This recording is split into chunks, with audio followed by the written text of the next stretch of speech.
a ver la clase de síndromes infecciosos causados por coronavirus. Como bien sabemos, pues estos son importantes patógenos que se han visto tanto en humanos como animales, ¿no? Y principalmente, pues, lo que nos va a importar va a ser lo que causan humanos, y han sido fuente de diversas afecciones, tanto desde un resfriado común como hasta enfermedades más graves, dependiendo, perdón, del serotipo viral que estemos viendo en particular. Lo vamos a ver un poquito más adelante en cuanto a esto. Pero como bien sabemos, ha sido el causante de la pandemia más reciente que nos azotó en los últimos años, ¿no? Y bien, si hablamos un poquito de la virología general de los coronavirus, sabemos que pertenecen al orden Nidoviridae, a la familia Coronaviridae y a su subfamilia en particular Ortoviridae. Y en cuanto a los géneros de coronavirus, conocemos 4 en la actualidad, que son los alfa, los beta, los gamma y los delta, en donde los primeros 2 van a ser los de importancia porque van a ser donde se encuentran aquellos serotipos que van a infectar al ser humano. Los cuales van a ser, en cuanto a los alfa coronavirus, los coronavirus humanos 22.9E y el NL63. Y en cuanto a los beta coronavirus, vamos a encontrar más en cuanto a ellos, que son el HK1, el OC43, el conocido como coronavirus del síndrome respiratorio de Oriente Medio, que es MERS-CoV, y el coronavirus de síndrome respiratorio agudo severo, que se tomó el SARS-CoV, que era lo único que se conocía, y a partir de 2019 que se descubrió el nuevo coronavirus causante de la enfermedad de COVID-19, ya se tomó en cuenta como SARS-CoV-2, y al anterior entonces se le conocía también como SARS-CoV-1 en realidad. De igual manera, les dejo un diagramita que venía up to date, en el cual justamente separa a cada uno de estos géneros que les mencionaba, y vemos justamente cómo en los círculos de los beta coronavirus es donde encontramos la mayoría de los que infectan a los humanos, y en el alfa coronavirus pues solamente a 2. Todos los demás en realidad pues afectan a los animales en realidad. Todavía no se ha tenido registro de que afecte también a humanos. Y bien, en cuanto a la composición viral, estos coronavirus son virus de ARN de cadena positiva envueltos. Se habla que son de un tamaño mediano.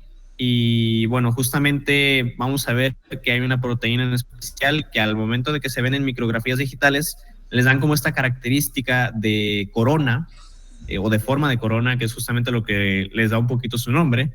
En cuanto a su genoma, se habla que son los virus de mayor longitud, teniendo de 27 a 32 kilobases. Y bueno, tiene una membrana repleta de puntas de glicoproteínas, que es justamente lo que les mencionaba, que les da como esta característica de corona que recibe su nombre, ¿no?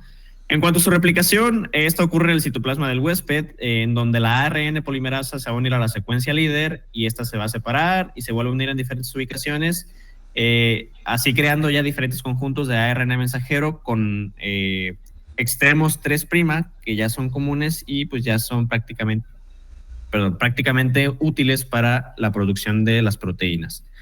Vamos a ver entonces que el genoma codifica 4 o 5 proteínas estructurales dependiendo de los serotipos.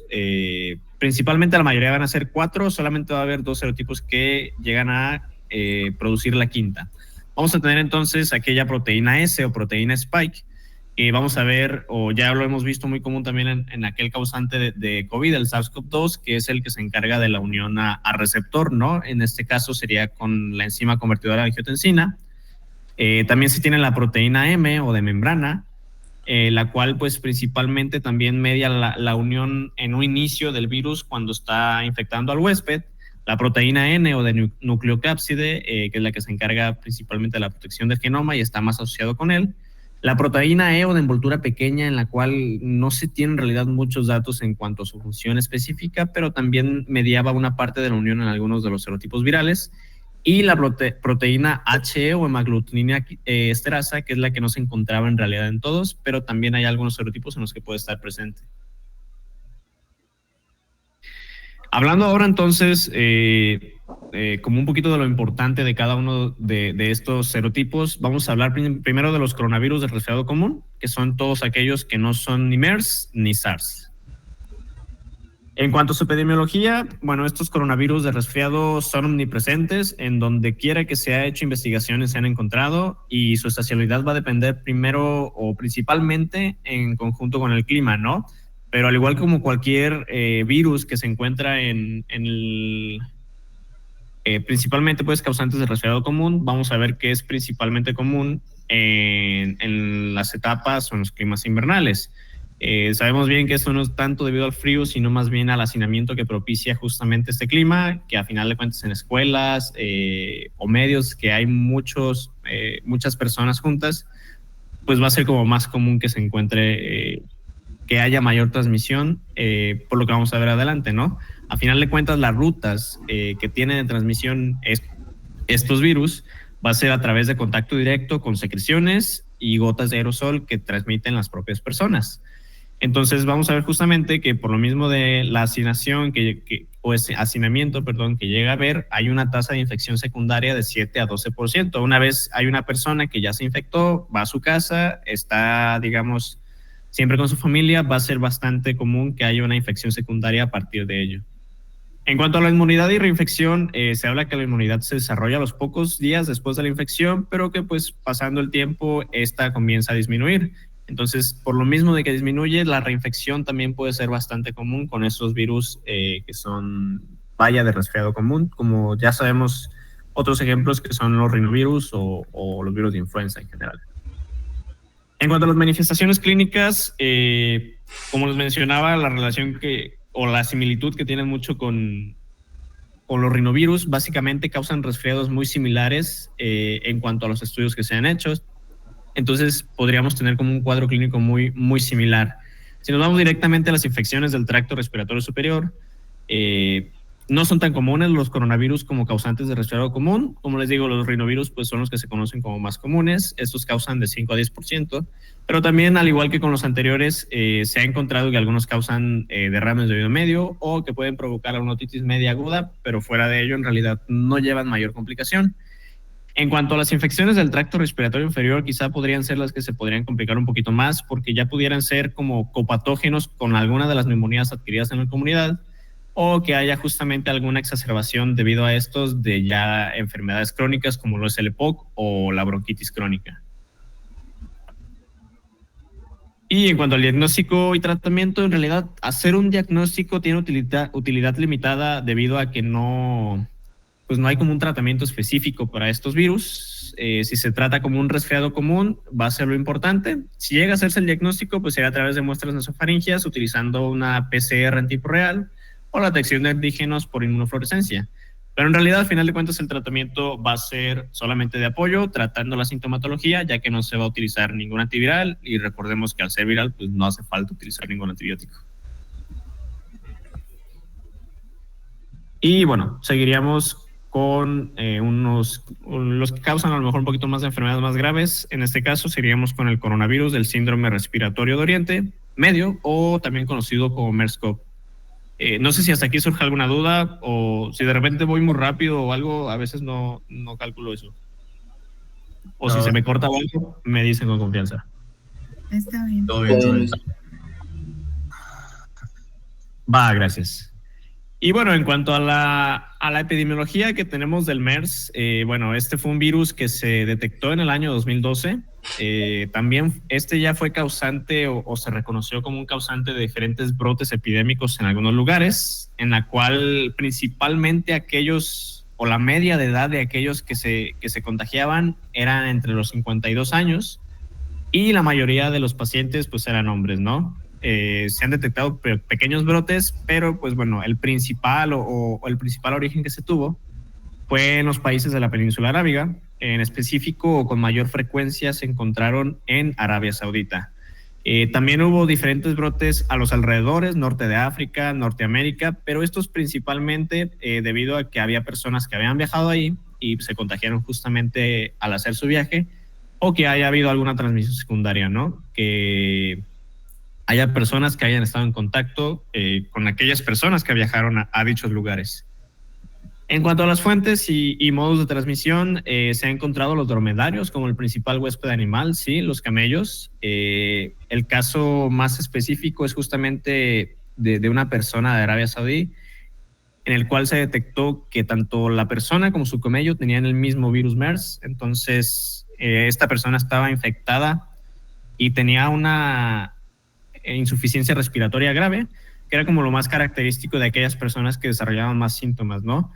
Algo que también se había acompañado era la lesión renal aguda, pero pues era como lo característico, el síndrome de insuficiencia respiratoria.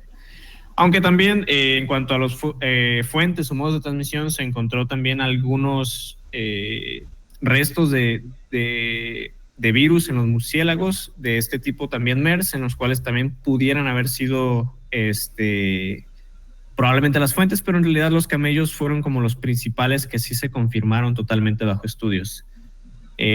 Al final de cuentas, en general, se calculó que un aproximado de los 12% de casos se debió a una exposición directamente con los camellos, por lo cual en realidad todo el resto fueron infecciones secundarias, que ya fue una transmisión de persona a persona, lo que justamente fue causando los diferentes brotes que se tuvieron durante esos años. En cuanto a las manifestaciones clínicas, se contó que bajo estudios la medida de incubación fue un aproximado de 6 días y aquellos que de verdad pues, desarrollaban los síntomas graves era una neumonía grave y el síndrome de dificultad respiratoria aguda. Les digo, también fue común que algunos se acompañaran de una lesión renal aguda, pero tampoco era un determinante en específico. Y bueno, también se acompañaban de algunos otros hallazgos clínicos, en el cual pues, era fiebre mayor a 38 grados centígrados, acompañado de escalofríos, los síntomas respiratorios, tos, dificultad, disnea, hemoptisis, mialgias, algunos síntomas ya gastrointestinales como diarrea y vómitos y distensión, dolor abdominal. Y bueno, al igual como que vimos en COVID, hubo algunos casos en los cuales pues pudieron haber sido más que nada sintomáticos y quizá incluso ni siquiera se comprobaron como casos de MERS, pero también estaba la posibilidad de que pasara esto. En cuanto al diagnóstico tratamiento, de la misma manera, la mejor manera de hacerlo pues, es la PCR en tiempo real. Y bueno, principalmente aquí mostraba que, o los artículos mencionaban que lo ideal era sacar muestras de tracto respiratorio inferior para hacer la prueba, pero pues sabemos a lo mejor que es un acceso más difícil, ¿no? Por lo cual también las muestras de tracto respiratorio superior funcionaban o a veces utilizaban el suero para poder hacer el diagnóstico. En cuanto al tratamiento, en realidad, como tampoco hay ningún tratamiento específico que se haya demostrado que funcione, lo ideal era la atención de apoyo que sea necesaria. Si por ejemplo, aquellos que causaban disnea o algo, pues obviamente tratar con oxigenoterapia o principalmente aquellos que fueron los síntomas, ¿no? Los más graves en particular. Y llegar al aislamiento en hogar si no era necesaria la hospitalización, porque pues vimos que causaba brotes y era de fácil transmisión entre personas. Y bueno, continuando ahora con el coronavirus del síndrome respiratorio agudo severo o el SARS-CoV-1, este fue pues un patógeno en el cual se observaron brotes por primera vez en la provincia de Guangdong, China, en noviembre de 2002. Durante ese año 2002, 2003 y hasta algunos meses de 2004 se detectaron como diferentes brotes y principalmente hubo epidemias locales en los países de China y digamos algunos que estaban en su cercanía, como lo fue Singapur, o por ejemplo algunos que habían sido por personas que viajaban y pues en su país habían como diferentes brotes, como lo fue en Toronto. Pero lo principalmente fueron epidemias locales en Hong Kong y diferentes partes de China. Y bueno, desde mediados de 2004 ya en realidad no se ha notificado ningún caso de esta enfermedad causada por SARS-CoV-1. Entonces se supone que dichas epidemias pues fueron terminadas en ese año y ya no se han vuelto a ver. Y en cuanto a como la fuente que se detectó, lo que normalmente llegaron los estudios es que fue a través de animales exóticos como huéspedes intermedios. Esto principalmente por la gastronomía que llega a haber en países como China, ¿no? Se hablaba un poquito de las civetas, que eran como los principales sospechosos, pero por ejemplo, como en el caso del MERS, que fue más comprobado el tema de los camellos, aquí en realidad no se llegó a estudios tan concretos para determinar si era exactamente ese el huésped intermediario, o no lo era. En cuanto a la transmisión, bueno, todo fue igual como ya lo vimos en los anteriores, a partir de gotitas respiratorias, a partir de fomites, y este tenía un periodo de incubación de 2 a 7 días aproximadamente. Perdón. En cuanto a la patogénesis, aquellos estudios que se realizaron de autopsia de los pacientes que habían tenido infección por se confirmó totalmente que el pulmón pues era el principal objetivo y el objetivo más temprano, ¿no? Aunque también había casos en los cuales se ha afectado o era objetivo a final de cuentas del virus el tracto gastrointestinal y pues algunos otros órganos en los casos más graves, ¿no? Incluido también cerebro. Sabemos que es pulmón a final de cuentas por el receptor que tiene, o el receptor funcional que hay para el coronavirus o para estos coronavirus en general, que es la enzima convertidora de angiotensina 2. También se encontró que el sistema inmunológico adaptativo fue fundamental para la recuperación del SARS, siendo como los primeros líneas de defensa el receptor de interleucina 12 y la lectina de unión amanosa. Entonces también hubo cierta importancia en que este actuara. Además se mencionaba el sistema innato, claro, con sistema de complemento y algunos otros, pero mencionaba justamente que el adaptativo pues, fue el fundamental para dicha recuperación. En cuanto a las manifestaciones clínicas, lo que causaba en general era una enfermedad viral respiratoria inusual de un pródromo prolongado, que mencionaba era de 3 a 7 días y se caracterizaba por la fiebre de igual manera mayor a 38 grados, malestar general, la cefalea que también era bastante frecuente, mialgias, tos que era no productiva, disnea que justamente los llevaba a una insuficiencia respiratoria, y en aquellos que se hacían estudios de imagen, radiografía de tórax, tomografía, etcétera, había infiltrados progresivos pulmonares, tal como los veíamos aquí. Vemos justamente cómo los pulmones comenzaban a infiltrarse justamente, principalmente también puede ser por tema de toda la respuesta inflamatoria que había en cuanto a la defensa del cuerpo, pero también era lo característico, ¿no? En cuanto al diagnóstico, de igual manera se trabajó con pruebas serológicas, principalmente con los anticuerpos séricos, pero pues estos eran tardíos, por lo cual no eran como la primera opción. Ante todo, seguimos teniendo como primera opción la reacción en cadena de la polimerasa, la PCR, y esto a partir pues, de las muestras respiratorias. Aquí también ya se comenzó a usar, o no se comenzó a usar, fue en 2002. Lo ideal, pues obviamente, es a partir de muestras, o como lo conocimos en la enfermedad de COVID, de nasofaringe, ¿no? Y pues obviamente hay que ver imágenes del órgano afectado, en este caso principalmente pulmón, pero si hay alguna infección en otro, para saber cuál es la gravedad de la enfermedad que se debe tratar, ¿no? De igual manera, en cuanto al tratamiento, en realidad no se recomienda ningún tratamiento en específico, o no ha mostrado ningún beneficio extra alguno específico, por lo cual pues no se utiliza. En realidad ningún agente antiviral ha mostrado beneficios, por lo cual pues hasta ahorita no hay ninguno que se recomiende. Lo que mencionaba el artículo es que durante la epidemia lo que se estuvo utilizando fueron dosis altas de glucocorticoides y la ribavirin, pero bajo estudios ninguno en realidad tuvo un efecto beneficioso claro, por lo que en realidad, al igual que con el anterior, el principal es el tratamiento del apoyo, ¿no? Tratamiento sintomatológico y el apoyo, por ejemplo, de sinoterapia. Y bueno, ya yendo justamente al más reciente, o al que creo que nos ha tocado conocer más, pues es el SARS-CoV-2, aquel causante de la enfermedad de COVID-19.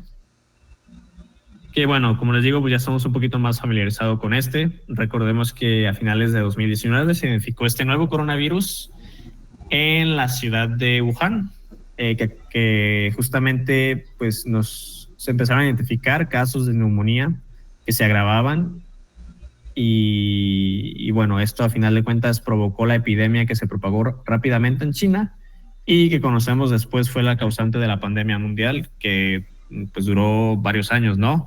En febrero de 2020 la OMS designó como tal la enfermedad de COVID-19, y fue hasta 2023, en mayo de 2023, que la OMS al fin declaró el fin de la emergencia sanitaria por COVID-19, pasando, veremos, por diferentes serotipos que fueron como diferentes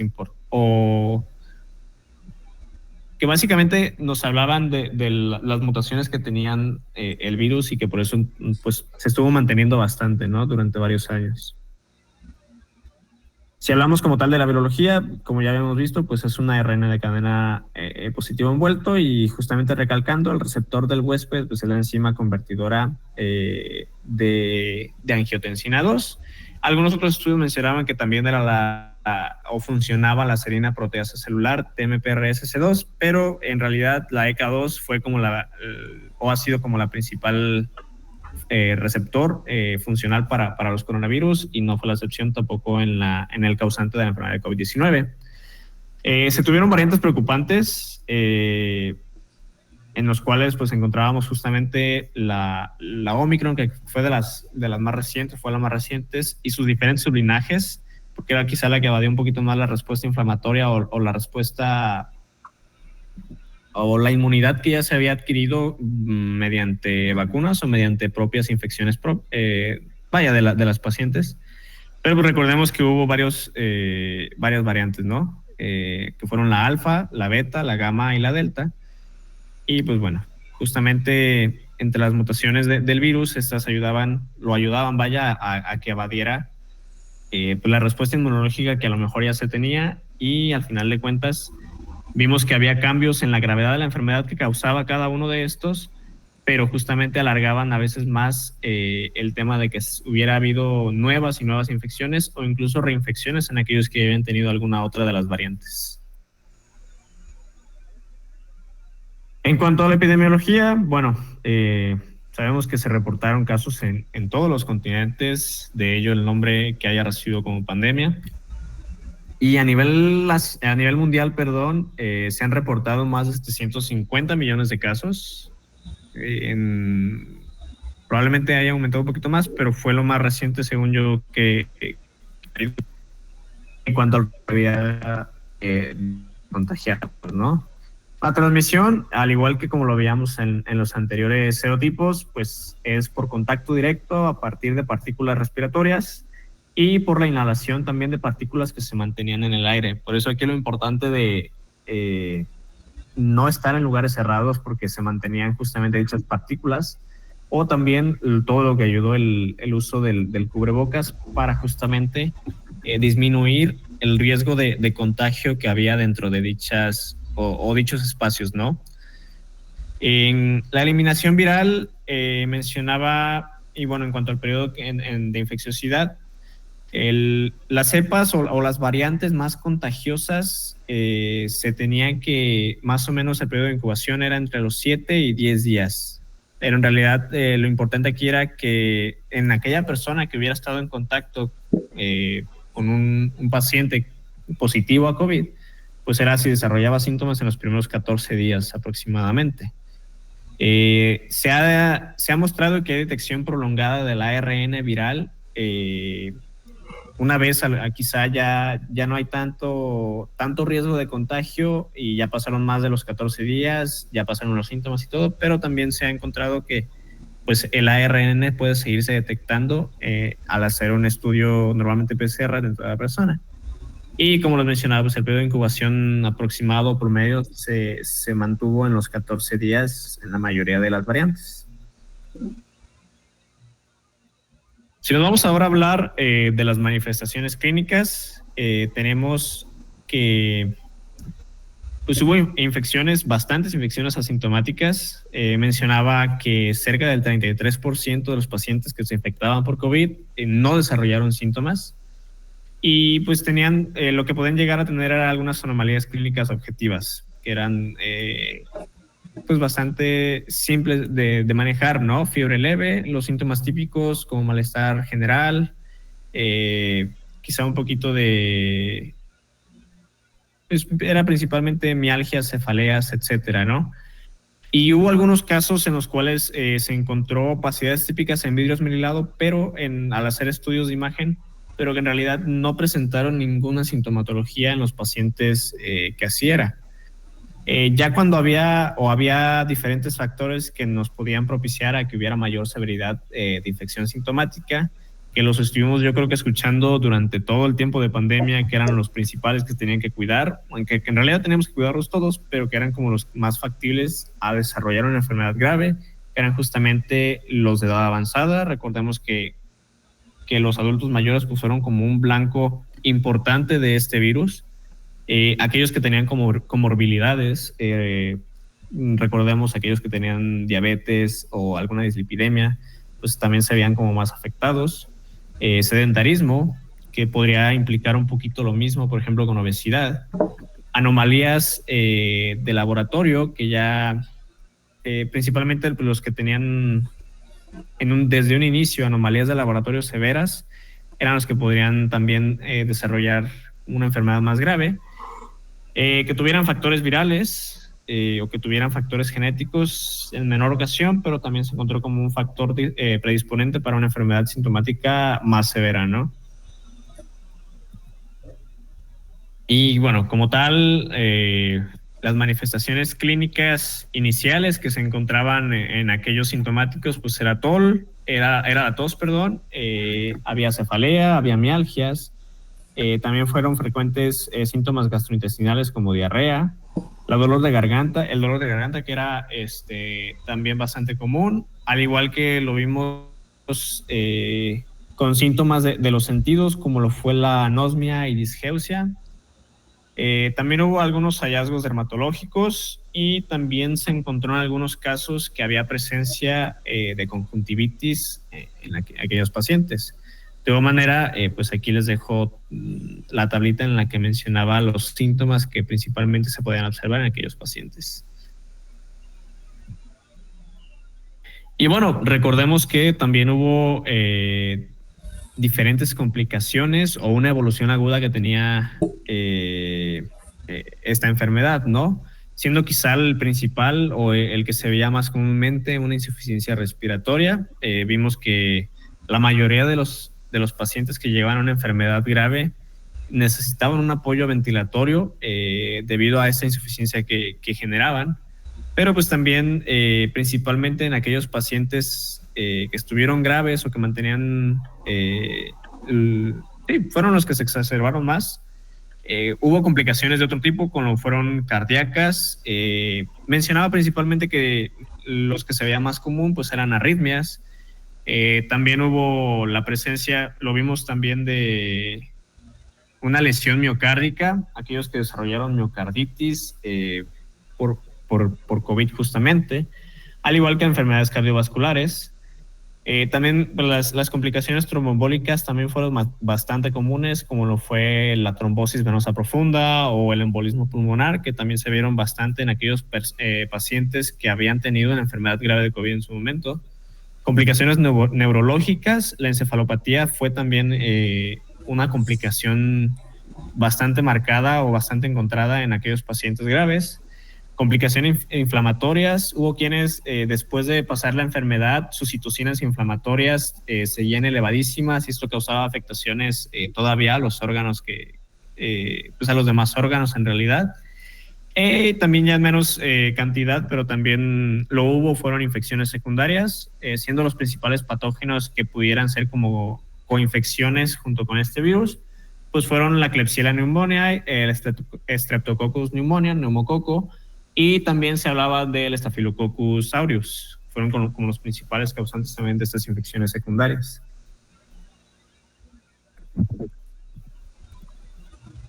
Y bueno, en cuanto al diagnóstico, recordemos que comenzó a hacerse como un protocolo para hacer el mismo, ¿no? Eran aquellos que había sospecha clínica, que había antecedentes, por ejemplo, de que había estado en contacto con un paciente o alguna otra persona que justamente haya dado positivo a COVID, pues se tenía que hacer la prueba que ya todos conocíamos, ¿no? Que era un aspirador nasofaríngeo. Y bueno, a partir de esto se hacía una amplificación de ácido nucleico, que vimos, pues lo más ideal era una PCR, pero pues también se estuvo haciendo el uso de pruebas rápidas, como lo fue la prueba de antígenos, que también no tenía tanta efectividad, pero también podía ser útil. Se utilizaron también al principio pruebas serológicas, el uso o la detección de los anticuerpos, pero recordemos que estos en realidad no dejaron de funcionar principalmente a partir de las vacunas, pero tampoco eran tan específicos en realidad antes. Entonces, al final de cuentas, estos quizá ya se utilizaban más que nada para ver un poquito la situación del paciente, pero como criterio diagnóstico ya no eran útiles una vez comenzaron las inmunizaciones. Y bueno, en cuanto al manejo o el tratamiento que se les dio a estos pacientes, hubo como dos puntos o dos preámbulos que se hablaban. Primero, pues si el paciente era elegible para terapia ambulatoria, ¿no? Si hablamos ahora, digamos, de un paciente que no necesitaba una hospitalización, era ver justamente si el paciente realmente era elegible para una terapia o para un tratamiento, porque recordemos que hubo muchos casos sintomáticos que de igual manera, como lo vimos en los anteriores, pues solamente eran como medidas de apoyo o sintomatológicas, ¿no? Entonces, en particular, lo más recomendado que era para tratamiento, pues era donde los adultos fueran mayores a 65 años o que fueran pacientes inmunocomprometidos o que justamente tuvieran múltiples comorbilidades médicas, como ya mencionamos anteriormente, diabetes, obesidad, etcétera. Y, por ejemplo, otro que fue un criterio importante para dar una terapia de apoyo fue en aquellos ya no tanto mayores a 65 años, sino que fueran mayores a 50 años, pero que no estuvieran vacunados debido justamente a que no tenían como esta protección, ¿no? Y bueno, ya se hablaba, ahí está el algoritmo justamente que nos dice si está dentro de los 5 días posteriores a la aparición de los síntomas, si sí o si no. En el caso de que fuera que sí, bueno, justamente aquí nos hablaba de si el paciente tenía una insuficiencia hepática grave para ver justamente que no hubiera o tratar de dar un tratamiento que no afectara más como esto, ¿no? Sabemos que los fármacos, el principal metabolismo se va a dar en el hígado, entonces era principalmente por eso la pregunta que se hacía. Pero siendo que no, lo más común que se usaba era la administración o lo que se recomienda según UpToDate, es la administración de nirmatrelvir y ritonavir. Dependiendo de la dosis también en cuanto a la tasa de filtrado glomerular que tenga el paciente. Por ejemplo, si no se pueden usar estos dos, hablaban del uso de remdesivir o también de plasma convaleciente. Y bueno, ya dependiendo, esto era si no se podían usar los anteriores, si tenía, por ejemplo, daño hepático o si, por ejemplo, estaba entre los 6 a 8 días posteriores al inicio de síntomas. Si ya el paciente estaba en los 9 días posteriores o más, ya en realidad solamente era atención de apoyo, no recomendaban dar ninguna terapia farmacológica específica como lo eran los anteriores. Y bueno, en cuanto a lo que no se recomendó o no era recomendado que se diera, que muchas veces estuvo utilizando justamente por la manera en la que llegó o azotó esta pandemia, hubo mucho desconocimiento en ese momento, es la hidroxicloroquina y acitromicina, la colchicina y ivermectina que se estuvieron utilizando mucho, pero en realidad bajo pruebas de laboratorio no han mostrado un beneficio que valga la verdad la pena para su uso. También se usó la fluvoxamina y tampoco era la más recomendada. Glucocorticoides también se estuvieron usando mucho, pero en aquellos pacientes que no estaban hospitalizados en realidad no mostraron como un beneficio que valiera la pena para agregarlo al tratamiento, por lo cual tampoco recomendado. Y pues los antibióticos sabemos el porqué, ¿no? Y bueno, en cuanto al manejo hospitalario, nos hablaba, por ejemplo, de ciertas características del laboratorio que estaban asociadas con una enfermedad de COVID grave, en la cual nos hablaba del dímero D, que fuera mayor a los 1000 nanogramos, una PCR, una proteína C reactiva, que fuera igual o mayor a 75 miligramos por litro, una lactato deshidrogenasa que fuera mayor a 245 unidades por litro, las troponinas que estuvieran 2 veces en el límite superior de lo normal, ferritina también elevada, mayor a 500 microgramos por litro, y si habría disminución en el recuento absoluto de los linfocitos, si había menos de 800 sobre microlitro, también era como una característica del laboratorio que nos hablaba o se asociaba con un COVID grave. Y entonces, en cuanto al tratamiento que ya o el manejo hospitalario que se le daba a estos pacientes, esto dependía principalmente del nivel de oxígeno o soporte ventilatorio que estos necesitaran, ¿no? Aquellos que eran o necesitaban un flujo bajo de oxígeno, en realidad, lo recomendado era usar dexametasona y remdesivir. Una vez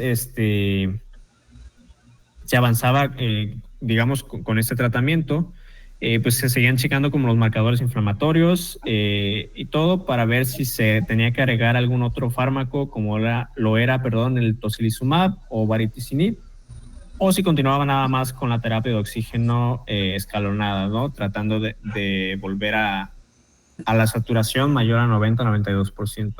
Aquellos que tenían un oxígeno de alto flujo, pero que no era una ventilación invasiva, también se recomendaba el uso de dexametasona y puede ser con o sin remdesivir. Esto se utilizaba, creo que aquí ya había mayor riesgo de llegar a unidad de cuidados intensivos.